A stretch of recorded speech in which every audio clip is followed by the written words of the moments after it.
Students, आज की class में हम भारतीय संविधान की प्रस्तावना के बारे में पढ़ेंगे। भारतीय संविधान की प्रस्तावना से पहले मैंने आप लोगों को पिछली क्लास में भारतीय संविधान सभा का निर्माण और किस तरीके से उन्होंने भारत के संविधान का निर्माण किया, इसके बारे में बताया था। किसी भी लोकतांत्रिक व्यवस्था में सफल शासन के संचालन हेतु एक संविधान का होना अति आवश्यक होता है। संविधान किसी भी लिखित या अलिखित नियमों या दस्तावेजों के ऐसे संग्रह को कहा जाता है जिसके अनुसार किसी देश की शासन व्यवस्था का संचालन किया जाता है। संविधान के उद्देश्यों को प्रकट करने हेतु संविधान में एक प्रस्तावना प्रस्तुत की जाती है। भारतीय संविधान की प्रस्तावना ऑस्ट्रेलिया के संविधान से प्रभावित है और विश्व में सर्वश्रेष्ठ है। प्रस्तावना या उद्देशिका संविधान का सार मानी जाती है एवं संविधान के लक्ष्यों को प्रकट करती है। प्रस्तावना के माध्यम से ही संविधान का दर्शन प्रकट होता है और प्रस्तावना को संविधान का दर्पण भी कहा जाता है। प्रस्तावना का मुख्य प्रयोजन संविधान निर्माताओं के विचारों तथा उद्देश्यों को स्पष्ट करना होता है, जिसमें संविधान की क्रियान्विति तथा उसके पालन में संविधान की मूल भावना का ध्यान रखा जा सके। संविधान किन आदर्शों आकांक्षाओं को प्रकट करता है, इसका निर्धारण भी प्रस्तावना के माध्यम से हो जाता है। सर्वोच्च न्यायालय के मतानुसार प्रस्तावना का प्रयोग संविधान निर्माताओं के मस्तिष्क में झांकने और उनके उद्देश्य को जानने में प्रयोग की जा सकती है।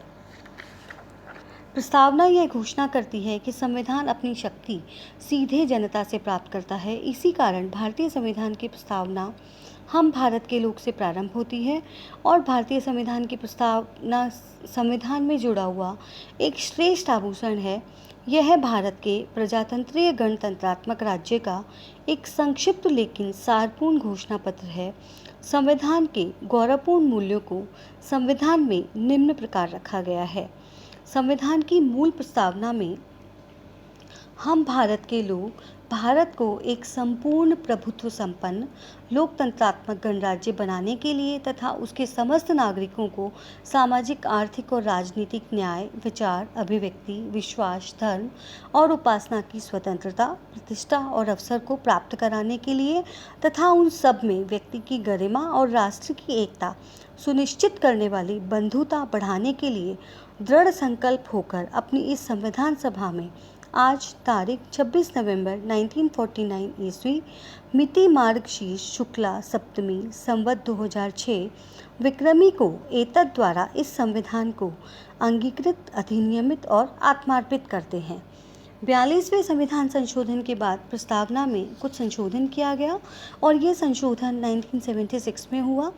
इसके बाद प्रस्तावना इस प्रकार रही: हम भारत के लोग भारत को एक संपूर्ण प्रभुत्व संपन्न समाजवादी, पंथनिरपेक्ष, लोकतंत्रात्मक गणराज्य बनाने के लिए तथा उसके समस्त नागरिकों को सामाजिक, आर्थिक और राजनीतिक न्याय, विचार, अभिव्यक्ति, विश्वास, धर्म और उपासना की स्वतंत्रता, प्रतिष्ठा और अवसर की समता प्राप्त कराने के लिए तथा उन सब में व्यक्ति की गरिमा और राष्ट्र की एकता और अखंडता सुनिश्चित कराने वाली बंधुता बढ़ाने के लिए दृढ़ संकल्प होकर अपनी इस संविधान सभा में आज तारीख 26 नवंबर 1949 ईस्वी मिति मार्गशीर्ष शुक्ला सप्तमी संवत 2006 विक्रमी को एतद द्वारा इस संविधान को अंगीकृत, अधिनियमित और आत्मार्पित करते हैं।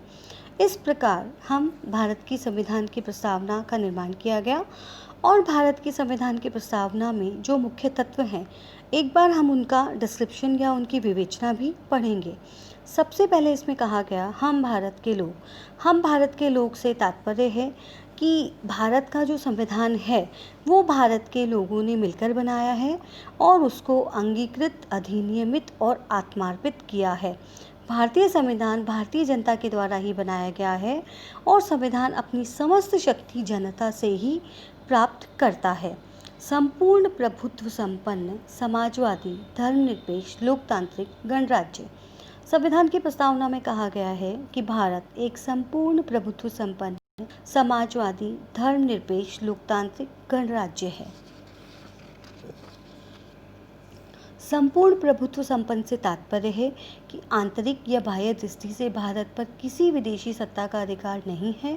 भारत अंतर्राष्ट्रीय क्षेत्र में अपनी इच्छानुसार आचरण कर सकता है। समाजवादी से तात्पर्य है प्रस्तावना में प्रयुक्त आर्थिक न्याय में ही समाजवादी अवधारणा निहित है। इसके माध्यम से लोकतंत्र और समाजवाद का मिश्रण किया गया है। धर्मनिरपेक्षता भारतीय संविधान का एक मूलभूत गुण है और भारत का संविधान एक धर्मनिरपेक्ष संविधान है जिसके द्वारा किसी भी धर्म को विशेष प्रश्रय नहीं दिया गया है। लोकतंत्रात्मक अर्थात भारत में राज्य सत्ता का प्रयोग जनता के द्वारा ही किया जाता है। गणराज्य से तात्पर्य है भारत का सर्वोच्च शासनाध्यक्ष वंशानुगत होकर निर्वाचित होगा। इसके बाद हम बात करते हैं सामाजिक, आर्थिक और राजनीतिक न्याय की। सामाजिक न्याय से तात्पर्य है किसी भी व्यक्ति के साथ जाति, धर्म, लिंग, नस्ल, संपत्ति या अन्य किसी आधार पर भेदभाव नहीं किया जाना चाहिए। सभी नागरिकों को स्वतंत्रता एवं समानता का अधिकार भी इसमें दिया गया है। आर्थिक न्याय से तात्पर्य है उत्पादन और वितरण के साधनों पर समस्त समाज का अधिकार होना चाहिए और सभी व्यक्तियों को अपनी योग्यता और क्षमता के अनुसार रोजगार के अवसर उपलब्ध होने चाहिए। राजनीतिक न्याय सभी व्यक्तियों को, चाहे वह किसी भी जाति, धर्म, वर्ण या नस्ल व लिंग से संबंधित हो, को समान राजनीतिक अधिकार प्राप्त होने चाहिए। इसमें व्यक्तियों को वोट डालना और चुनाव में खड़े होने का अधिकार भी प्राप्त होता है। स्वतंत्रता, समानता एवं भ्रातृत्व। स्वतंत्रता, समानता एवं भ्रातृत्व भारतीय संविधान के द्वारा भारत के समस्त नागरिकों को स्वतंत्रता एवं समानता का अधिकार प्रदान किया गया है एवं संविधान यह अपेक्षा करता है कि सभी नागरिक आपस में भाईचारे के साथ रहेंगे। इस प्रकार संविधान की जो प्रस्तावना है, उस संविधान की प्रस्तावना में पूरी तरीके से संविधान की प्रस्तावना संविधान के विचारों के दर्पण के रूप में हमें सामने देखने को मिलती है। प्रस्तावना की प्रस्तावना संविधान का महत्वपूर्ण अंग नहीं है। यह शासन के तीनों अंगों को कोई शक्ति नहीं देती है। प्रस्तावना संविधान के किसी भाग पर कोई विशेष बल नहीं देती है। न्यायालय में प्रस्तावना के आधार पर कोई वाद नहीं लाया जा सकता और ना ही वे इसे लागू कर सकते हैं। प्रस्तावना को मात्र शोभात्मक आभूषण कहा जाता है क्योंकि इसकी सीमित भूमिका है।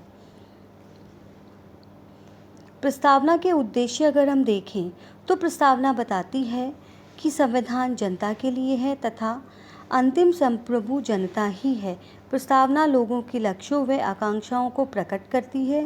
प्रस्तावना का प्रयोग किसी अनुच्छेद में विद्यमान अस्पष्टता को दूर करने में किया जा सकता है। इस प्रकार हम कह सकते हैं कि भारतीय संविधान की प्रस्तावना संविधान के विचारों का दर्पण है। प्रस्तावना के शब्द बहुत अधिक पवित्र हैं, लेकिन फिर भी उन्हें न्याय योग्य स्थिति प्राप्त नहीं है। वस्तु स्थिति यह है कि संविधान के शब्द अपने आप में नितांत स्पष्ट हैं। यहाँ प्रस्तावना के आधार पर कोई दूसरा अर्थ नहीं दिया जा सकता है, लेकिन जहाँ संविधान के शब्दों में अस्पष्टता है वहाँ इनकी व्याख्या के लिए प्रस्तावना का आश्रय लिया जा सकता है। अतः स्पष्ट रूप से प्रस्तावना हमारे संविधान को उत्कृष्ट एवं आदर्श रूप प्रदान करती है। इस प्रकार भारतीय संविधान की प्रस्तावना में स्पष्ट है कि संविधान का उद्देश्य भारत को समाजवादी, पंथ निरपेक्ष, लोकतंत्रात्मक गणराज्य बनाना है। न्याय, स्वतंत्रता, समानता एवं बंधुत्व के उद्देश्यों को प्राप्त करने के लिए यह आवश्यक है कि सभी राष्ट्रीय एकता को भी बल प्रदान करते हैं। न्यायमूर्ति हिदायतुल्लाह के शब्दों में भारतीय संविधान की प्रस्तावना समूचे संविधान की आत्मा है, शाश्वत और अपरिवर्तनीय है। प्रस्तावना में संवैधानिक जीवन के वैविध्य का भी उल्लेख मिलता है और भविष्य दर्शन भी यह देता है। इस प्रकार हम स्पष्टतः ये कह सकते हैं कि भारत के संविधान की प्रस्तावना के माध्यम से भारतीय संविधान के विचारों के बारे में स्पष्ट रूप से जाना जा सकता है। अगली क्लास में मैं आप लोगों को भारतीय संविधान की विशेषताओं के बारे में पढ़ाऊंगी। धन्यवाद।